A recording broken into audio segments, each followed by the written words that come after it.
복음서 마태복음 24장 이후로는 마지막 때 소위 종말을 준비하라는 말씀이 연달아서 등장합니다.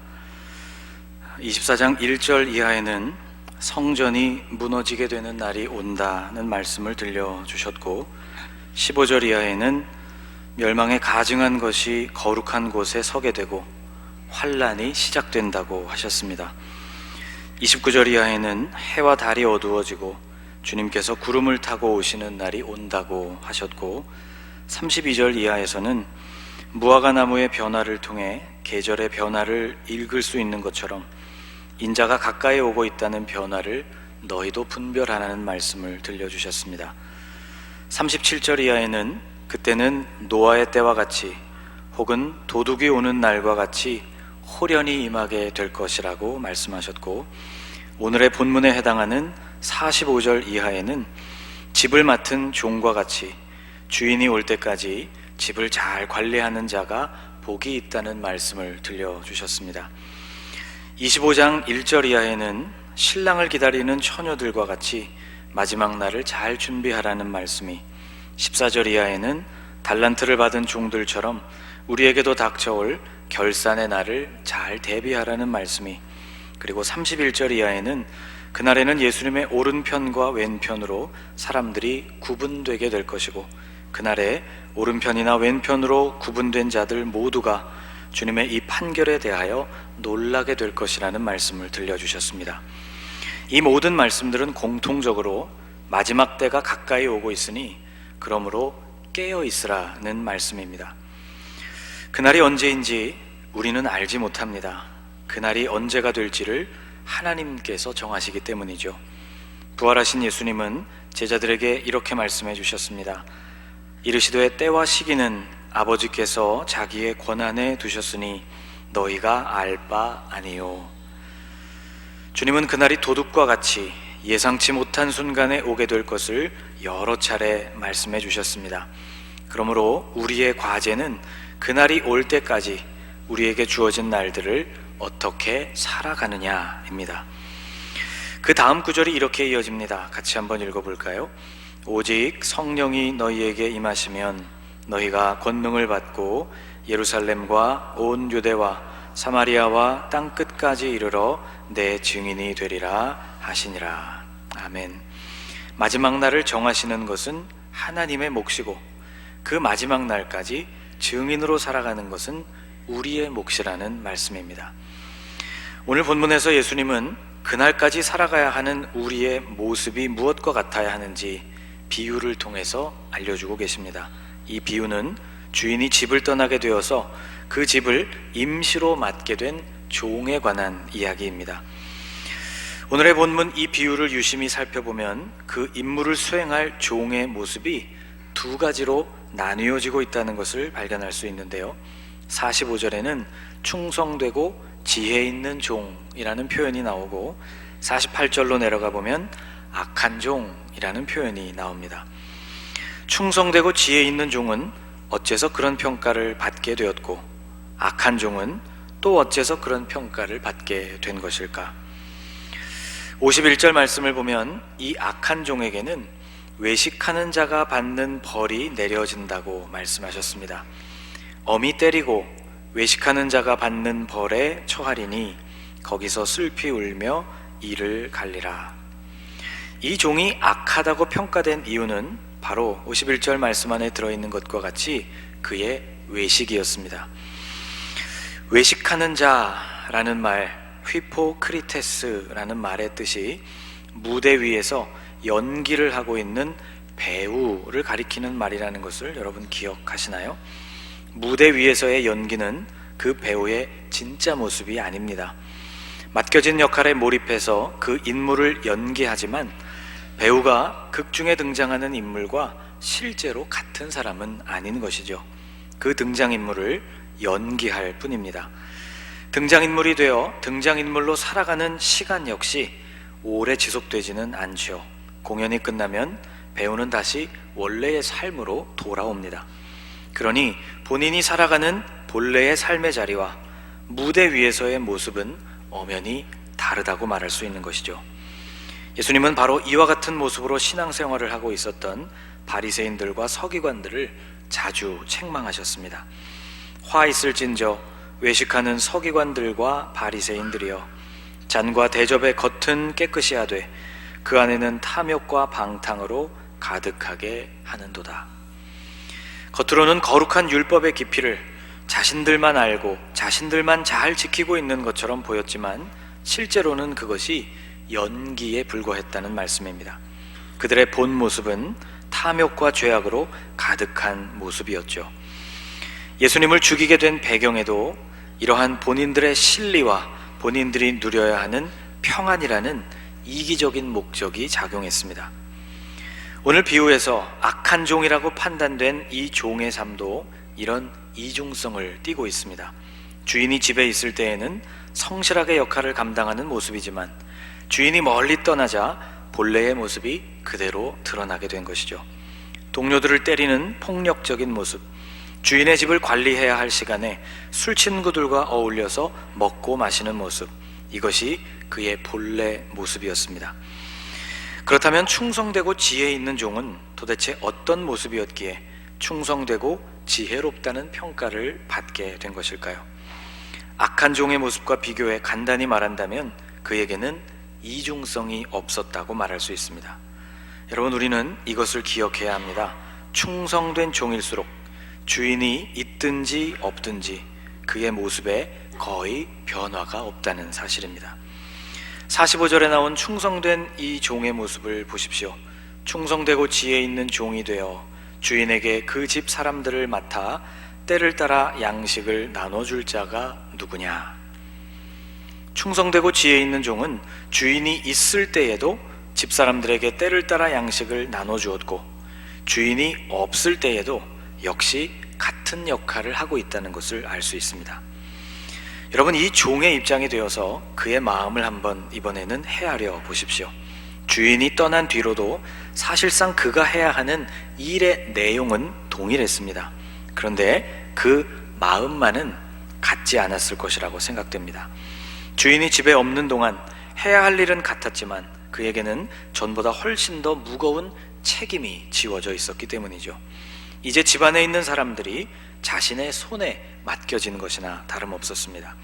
전에는 주인이 하라는 대로 움직이면 그것으로 좋겠지만 이제는 움직여야 할 때를 스스로 판단해야 했습니다. 때를 따라 라는 말씀이 등장하고 있죠. 때를 따라 양식을 내어준다. 여러분, 이 부분을 눈여겨보십시오. 집안에 있는 사람들에게 양식을 내어주어야 할 그 때를 이제는 스스로 판단해야 했습니다. 언제 그들을 일하게 할 것인지, 언제 쉬게 할 것인지, 언제 양식을 나누어 주며 또 얼마만큼을 주어야 할지, 그 모든 것이 자신의 손에 달려 있었습니다. 집에 대한 권한도 생겼지만 그에 따른 책임은 더 무거웠습니다. 그는 바로 이 사실을 진지하게 받아들였던 것이죠. 거의 모든 군부대에는 지휘 통제실이라는 장소가 있습니다. 부대의 움직임이나 작전을 총괄하는 곳으로 사람의 몸으로 따진다면 머리와 같은 곳이죠. 평소에는 해당 부대의 지휘권을 가진 지휘관이 이곳을 총괄합니다. 그런데 밤이 되면 그 역할이 잠깐 다른 이들에게 주어집니다.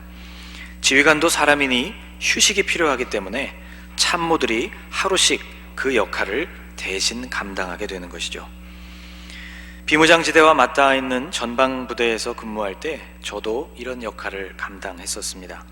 지휘통제실 근무를 하던 첫날 얼마나 긴장이 되었는지 모릅니다. 이제 다음날 해가 떠오를 때까지 우리 부대가 맡고 있는 모든 철책이 제 손에 놓여지게 됩니다. 그날 밤 거기서 일어나는 모든 일에 대한 책임도 저에게 있었죠. 누군가 귀순을 하거나 혹은 총격전이 벌어지거나 또는 지뢰가 터지거나 혹은 철책이 뚫리거나 이 상황에 대한 최초의 명령을 내려야 하는 사람도 저였습니다. 이만저만 신경이 곤두서는 것이 아니었죠. 권한도 컸지만 뒤따르는 책임도 컸습니다. 주인이 없는 동안 집을 맡게 된 이 종도 같은 입장이었다고 볼 수 있습니다.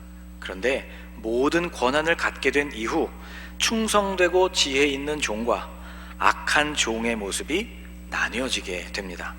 악한 종은 자신에게 주어진 그 모든 것을 자신의 즐거움을 위해서 사용한 반면, 충성되고 지혜 있는 종은 자신에게 주어진 그 권한을 주인의 입장에서 사용하려고 했습니다. 이것이 두 사람을 나뉘어지게 만든 아주 중요한 기준입니다. 여러분, 주인의 입장에서 움직이고 권한을 사용하는 일, 이것이 바로 성경이 말하는 충성의 본질이기도 합니다. 하나님의 나라에서 충성된 종이란 자신의 나라와 자신의 의를 추구하는 사람이 아니라 주인의 나라와 주인의 의를 추구하는 사람이죠. 오늘 본문 바로 다음 장인 마태복음 25장에도 마지막 때에 대한 비유들이 계속 이어진다고 앞서 말씀을 드렸습니다.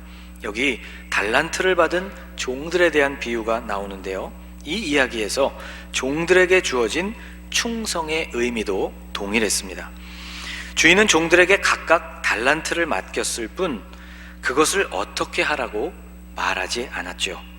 5달란트와 2달란트를 받은 종은 깊은 고민에 빠졌을 것입니다. 도대체 우리에게 이렇게 큰 재산을 맡긴 이유가 무엇일까? 내가 이것을 어떻게 하면 좋을까? 결국 이 두 사람은 만일 자신이 주인이었다면 무슨 생각을 가지고 달란트를 종들에게 맡겼을까를 고민하게 된 것입니다.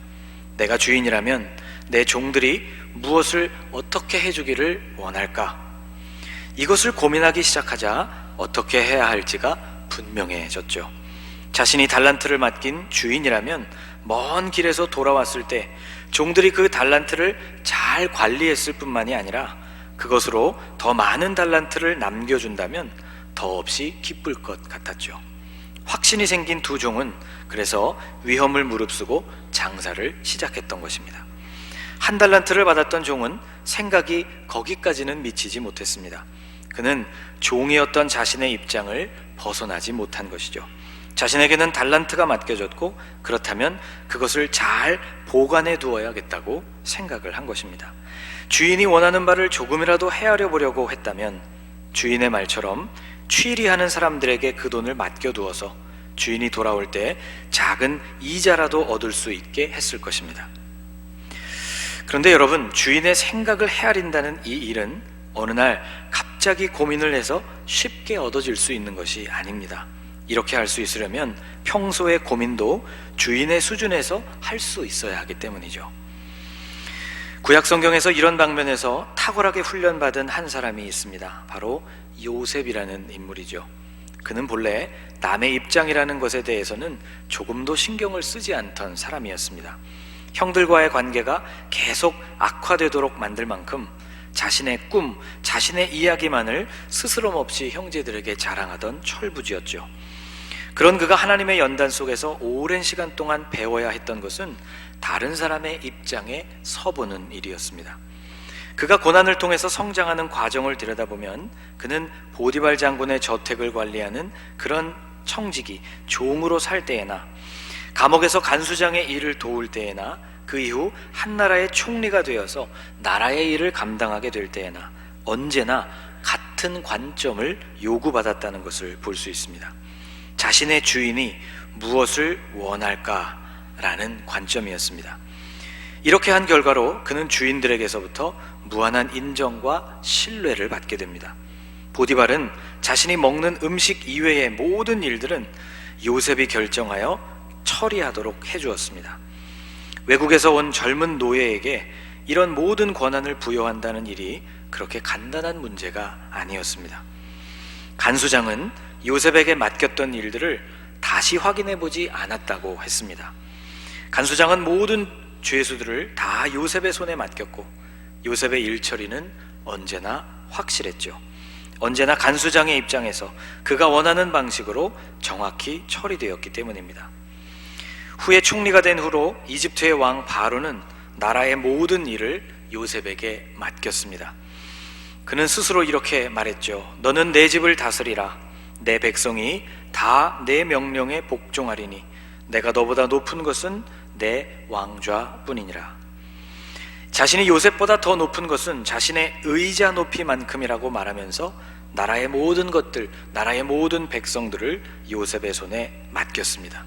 요셉은 그 정도로 나라의 일도 왕의 입장에서 생각하고 처리하는 사람이었습니다.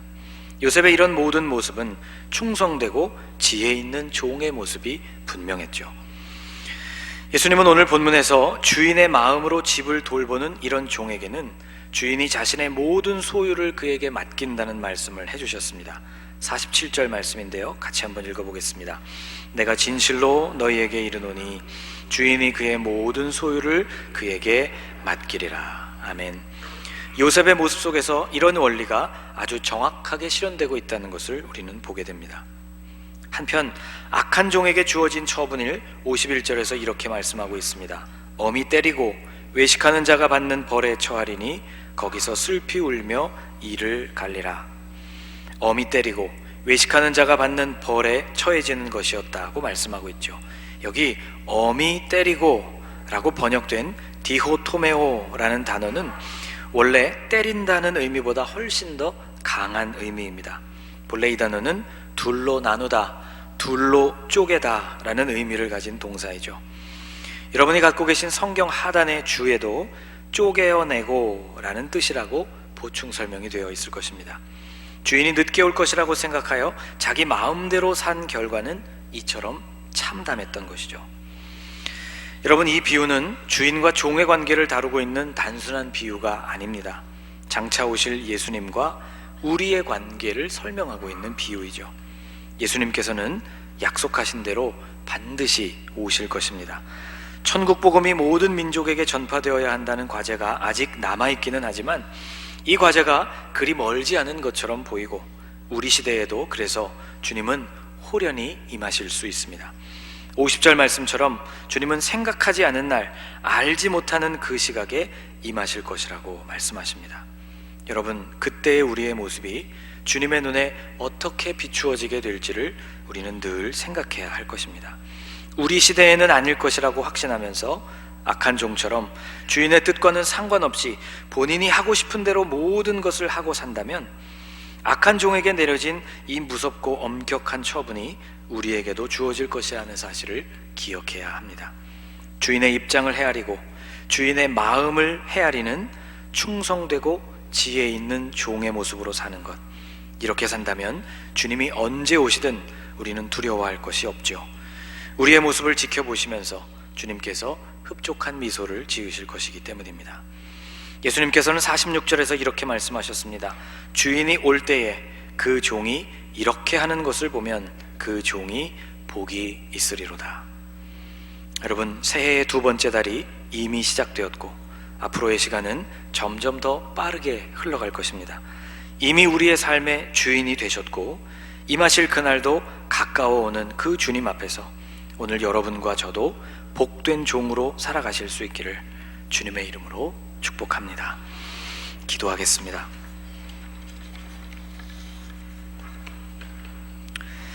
예수님, 주인이 없는 동안에도 때를 따라 양식을 나누며 주인이 맡긴 것들을 보살폈던 충성되고 지혜 있는 종을 묵상했습니다. 우리에게 맡겨주신 것들을 충성되게 살피되 주님의 마음을 생각하고 주님의 원하심을 고민하면서 감당하게 하옵소서. 주님께서 오시는 날이 우리와 먼 미래의 일이라고 생각하지 않게 하시고 하루하루가 지날수록 주님이 오실 날이 가깝다는 것을 기억하게 하옵소서. 그날에 우리가 복이 있는 종이라는 말씀, 착하고 충성된 종이라는 말씀을 들을 수 있도록 우리에게 주어진 날들을 오늘도 복되게 살아내게 하옵소서. 예수님의 이름으로 기도하옵나이다. 아멘.